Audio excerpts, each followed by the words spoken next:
Fourscore and 7 years ago, our fathers brought forth on this continent a new nation, conceived in liberty and dedicated to the proposition that all men are created equal.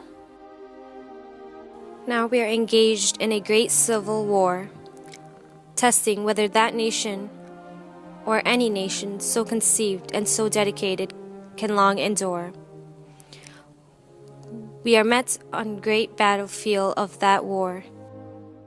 We have come to dedicate a portion of that field as a final resting place for those here who gave their lives that that nation might live.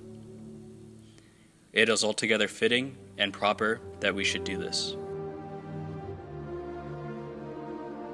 But in a larger sense, we cannot dedicate, we cannot consecrate, we cannot hallow this ground.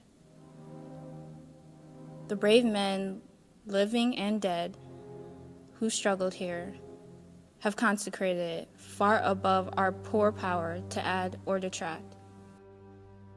The world will little note nor long remember what we say here, but it can never forget what they did here. It is for us, the living, rather, to be dedicated here to the unfinished work which they who fought here have thus far so nobly advanced.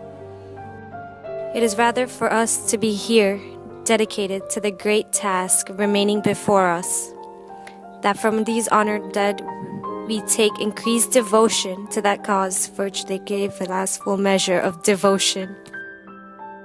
That we here highly resolve that these dead shall not have died in vain. That this nation, under God, shall have a new birth of freedom.